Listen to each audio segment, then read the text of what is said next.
कहानी की शुरुआत में हम मेन लीड को देखते हैं जिसका नाम जॉय होता है। वो एक अजीब सी जगह में बहुत बुरी हालत में होता है और रोता हुआ चिल्ला रहा था कि मुझे वहाँ पर क्यों जाना होगा, मैंने तो कुछ किया ही नहीं। तभी एक लड़की गन लेकर उसकी तरफ बढ़ती है और कहती है कि तुम्हारी गलती ये है कि मैं नहीं बल्कि तुम मेरे पास आए हो। लड़की उसके सामने आकर उसके सिर पर गन पॉइंट करके उसे शूट कर देती है।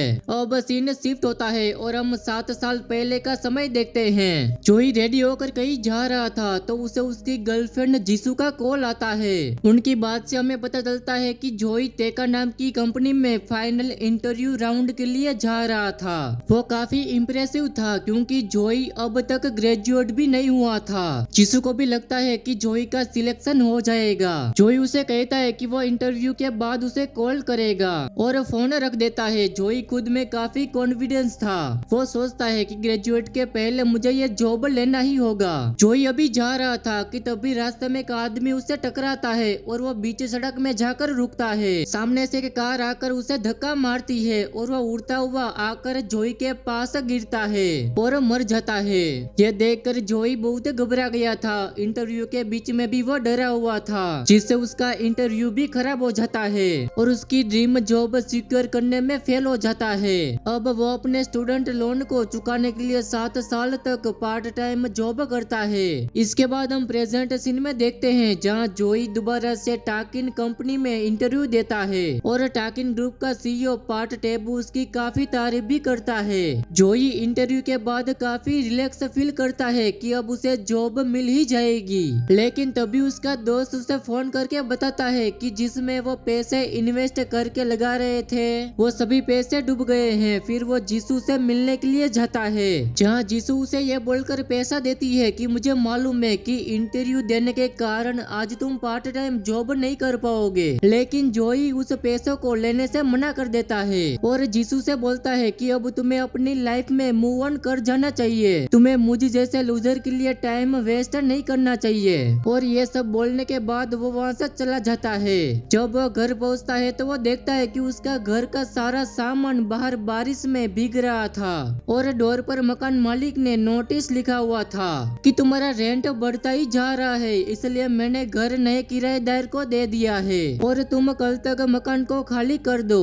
और अब हम अगले दिन देखते हैं जहाँ जोई को टाकिन कंपनी से मैसेज आता है कि वो इंटरव्यू में फेल हो गया था, जिसे देखकर जोई काफी निराश हो जाता है और वो सुसाइड करने का डिसाइड करता है। और वो उस इंसान को बहुत ही कोसता है जिसकी वजह से वो अच्छा इंटरव्यू नहीं दे पाया था। वो बोलता है कि मुझे डेथ से डर नहीं लगता जितना कि मुझे स्लाइड से लग रहा है। डेथ से मेरी लाइफ की फीलिंग्स खत्म हो जाएगी, इसलिए जोई अपनी जान दे देता है। यहाँ पर वो एक सुसाइड नोट भी छोड़कर गया था। उसकी डेथ के बाद उसकी मॉम उसे कॉल करती है। तभी सीन शिफ्ट होता है और जोई अपने आप को प्लेन में देखता है। उसकी शक्ल एकदम चेंज हो गई थी। वो अपने सामने एक लेडी को देखता है जो कि जोई का सुसाइड नोट पढ़ रही थी। वो अपने आप को मौत बताती है। तभी अचानक से वो दोनों एक डरावनी जगह पर पहुंच जाते हैं जहां पर मौत बताती है कि मैं तुम्हें सजा देने आई हूँ क्योंकि तुमने अपनी जान देकर बहुत ही बड़ा क्राइम कमिट किया है। तुमने मेरा मजाक उड़ाया है, इसलिए तुम्हारी सजा बहुत ही खतरनाक होगी। वो जोई को आग के अंदर धक्का मार देती है कि तभी वो दोनों फिर से प्लेन में आ जाते हैं जहाँ पर मौत बताती है कि इंसानों को भगवान ने एक गिफ्ट दिया है। वो सिर्फ लाइफ में एक ही बार मर सकते हैं और मैं तुम्हें सजा देती हूँ कि तुम बार बार मरोगे। तुम्हारी सूल 12 आदमियों की बॉडी में एंटर करेगी और हर बार तुम्हारी इमीडिएट डेथ होगी। लेकिन तुमने डेथ को एक बार भी अवॉइड कर दिया तो तुम फिर अपनी वो जिंदगी नॉर्मल जी पाओगे।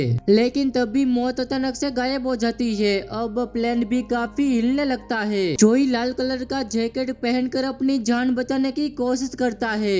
तभी हेयर होस्टेस उसे बताती है कि ये सिर्फ टर्बुलेंस के कारण ही हो रहा है। थोड़ी देर के बाद प्लेन नॉर्मल फ्लाई करने लगता है।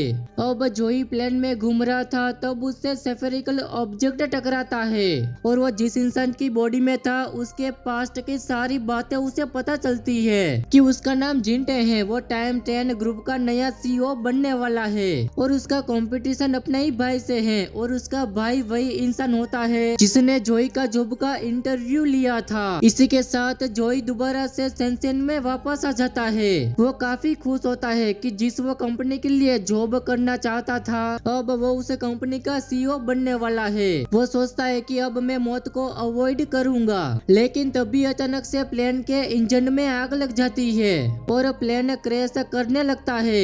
जोई अपने आप को बचाने की काफी कोशिश करता है पर लास्ट में प्लेन में आग लग जाती है और जलने की वजह से उसकी डेथ हो जाती है।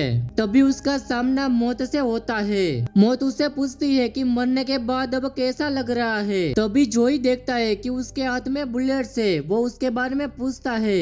मौत कहती है कि ये बुलेट से तुम्हारी जितनी भी डेथ बची है उसके बारे में बताती है। जब जब मैं तुम्हें एक बुलेट से मारूंगी तब अगला राउंड शुरू हो जाएगा। ये एक गेम की तरह होगा। जोई उनसे पूछता है कि वो स्फेरिकल ऑब्जेक्ट क्या था जो मुझसे टकराया था। वो बताती है कि वो बॉडी के ओरिजिनल ओनर की यादों और एबिलिटीज को तुम्हारे अंदर ट्रांसफर करता है। फिर जोई उससे पूछता है कि मैं 12 में से किसी भी को भी अवॉइड नहीं कर पाया तो मौत कहती है कि फिर तुम्हें नर्क में जाना पड़ेगा। वो जोई को एक नर्क की झलक भी दिखाती है जिसे देखकर जोई बोलता है कि जीते जी भी मेरे लिए हर दिन एक नर्क ही था, अब मरने के बाद भी मैं नर्क में ही जाऊंगा। मौत बताती है कि लोग जिंदगी को नर्क बोलते बोलते अपनी जिंदगी निकाल देते हैं, जबकि नर्क में एक मिनट भी निकालना मुश्किल है। तुम नर्क में जाओगे या नहीं तुम्हारे एक्सेस पर डिपेंड करता है। अगर तुमने एक बार भी मौत को अवॉइड कर दिया तो फिर तुम्हारा फैसला भगवान करेंगे, मैं नहीं। नर्क को देखकर जोई काफी डर जाता है और बोलता है कि मुझे किसी भी तरह से एक बार मौत को अवॉइड करना ही होगा ताकि मैं नर्क में जा पाऊं। मौत जोई पर फायरिंग करती है और बोलती है कि ये पनिशमेंट ही तुम्हारी रिलीज कर पाएगी। कि मौत की 30 किल पेनफुल होती है और तभी उसकी सोल एक बॉडी में चली जाती है जहाँ वो आसमान में ड्राइविंग कर रहा था। फिर से उससे स्फेरिकल ऑब्जेक्ट टकराता है और उससे उस मेमोरी की बॉडी रिकॉल होती है। उसका नाम जैकपॉक होता है। उसने जो चैलेंजेस किए हैं वो गिनीज वर्ल्ड रिकॉर्ड में शामिल है, इसलिए वो काफी एडवेंचर करता है। वो आज बिना पैराशूट के 8000 ऊपर मीटर से नीचे लगी सेफ्टी में ड्राइव करेगा और अगर उसने ये कर दिया तो स्पॉन्सर्स उसे 3 बिलियन कैश में देंगे।